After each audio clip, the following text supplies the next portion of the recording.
Selamat pagi semuanya, ketemu lagi sama saya, Clara Rehyar. Nah, kali ini pembahasan kita adalah tidak seputar tentang pergerakan market atau harga market hari ini, tapi kita fokus kepada manajemen yang teratur dalam trading. Nah, kali ini Bapak Ibu mungkin di luar sana bingung ya cara manajemen yang teratur seperti apa. Nah, manajemen itu untuk kita trading sendiri kita harus mengetahui pertama, balance kita dalam trading. Dan yang kedua, kita harus tahu lot yang seharusnya kita pergunakan supaya manajemen kita teratur. Langkah awal Bapak Ibu yang harus Bapak Ibu lakukan adalah Bapak Ibu harus memiliki yang namanya tabel. Tabel, jadi misalnya nih Bapak Ibu dalam satu hari profit 100 dolar gitu. Nah, bagi Bapak Ibu itu sudah cukup. Nah, manajemen Bapak Ibu harus mentargetkan setiap harinya itu memiliki target tersendiri. Nah, pada saat trading juga, misalnya nih dengan pergerakan harga atau market, kita tidak pernah tahu market harganya kemana, tapi kita mempunyai yang namanya fundamental dan teknikal tentunya. Nah, untuk Bapak Ibu di luar sana, kalau misalnya pada saat trading Bapak Ibu mengalami yang namanya floating dan tidak tahan dengan floating itu, Bapak Ibu harus ingat tetap menjaga yang namanya SL dan TP. SL itu adalah batas kerugian Bapak Ibu. Kenapa kita harus menggunakan SL? Karena SL itu saat trading itu sangat penting Bapak Ibu. Ya kan? Jadi kalau misalnya nih Bapak Ibu dengan psikologisnya tidak teratur juga, nah manajemen juga mempengaruhi. Jadi bagaimana Bapak Ibu supaya dalam membuat tabel yang tersebut itu Bapak Ibu harus memperhatikan SL ini. Jadi misalnya dengan balance $10.000, Bapak Ibu menargetkan misalnya satu hari saya dengan loss $50. Nah, itu akan terus berlanjut. Nah, apabila money management Bapak Ibu teratur, pasti profit Bapak Ibu dalam waktu 1 bulan itu pasti konsisten. Terus yang ketiga, itu ada yang namanya risk and reward. Jadi setiap trading atau setiap bisnis kami mempunyai yang namanya pasti kerugian dan keuntungan.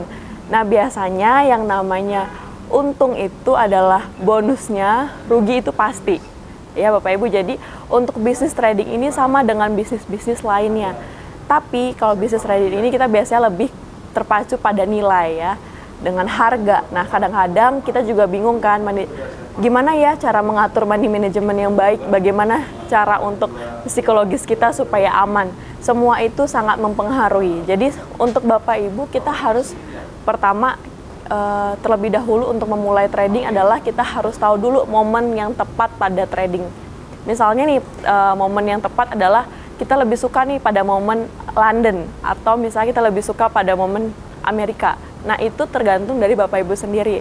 Kalau di jam-jam Asia itu kan biasanya nih pergerakan marketnya juga agak signifikan. Jadi biasanya Bapak Ibu lebih jatuh kepada pergerakan market di London. Kalau saya sendiri, saya pribadi saya lebih suka pada pergerakan London dan Amerika. Karena kan biasa kita juga mempunyai kesibukan di luar sana dan pagi-pagi kita punya kesibukan dalam pekerjaan atau kuliah gitu kan. Jadi kita meminimalisir yang namanya kenyamanan kita dalam trading, begitu Bapak Ibu. Nah, ditentukan juga leverage-nya. Pokoknya semuanya itu kembali lagi sama diri kita sendiri. Semua keamanan dana, semua balance yang tepat dan manajemen yang tepat itu kembali lagi ke diri kita.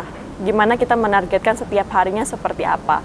Jadi kalau misalnya nih Bapak Ibu 1 hari atau 2 hari mengalami misalnya yang namanya loss, itu kita harus memahami recovery-nya kapan gitu. Misalnya hari ini kita loss, terus minggu depannya atau keesokan harinya kita harus memastikan kegagalan hari ini atau loss hari ini tergantikan di hari selanjutnya gitu. Yang pertama, akumulasi profit itu penting ya Bapak Ibu. Terus yang kedua, manajemen yang terbaik itu adalah Bapak Ibu menargetkan sendiri tidak banyak dan tidak lebih, tapi harus cukup gitu. Dalam trading ini kita nggak boleh yang namanya tamak, karena kalau tamak kita terlalu serakah dalam profit, kita pengen profit setiap hari, udah profit terus kita tambah lagi, itu tidak membuahkan hasil.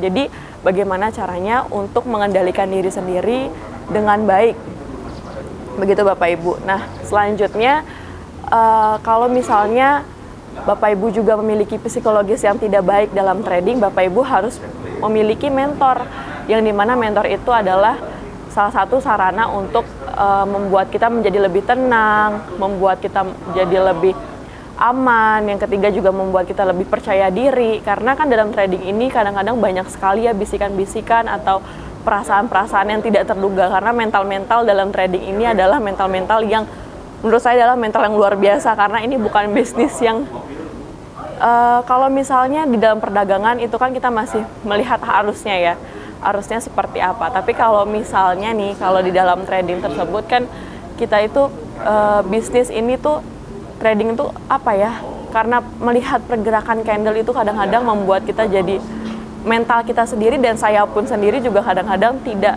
aman. Kadang-kadang kalau misalnya kita terlalu pengen terus, lanjut terus, pokoknya dengan, oh saya yakin nih, saya yakin. Tetap menggunakan teknikal yang tepat.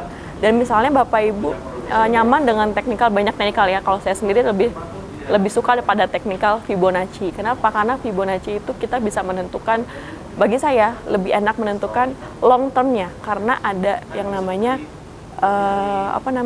kan di dalam Fibonacci itu kita bisa menentukan resisten dan support. Nah, biasanya dari awal saya belajar trading ini juga sama seperti Bapak Ibu, saya masih awam, pemula gitu kan, tapi akhirnya bisa karena apa? Karena kita harus tahu dulu teknikal apa yang kita gunakan, kita harus tahu dulu fundamentalnya, kita harus bisa baca market dulu, dan kita saling bertanya pada mentor, dan sambil sharing pada teman-teman di luar sana juga yang sama-sama trading gitu. Jadi jangan, kalau misal trading kayak gini, jangan diam, jangan rakus, tapi gimana kita juga bisa bermanfaat bagi orang lain. Kita juga punya ilmu, kita membagi kepada yang lain juga gitu.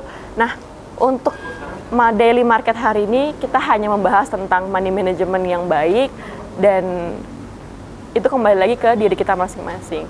Oke, sekian dulu dari saya. Terima kasih dan sampai jumpa.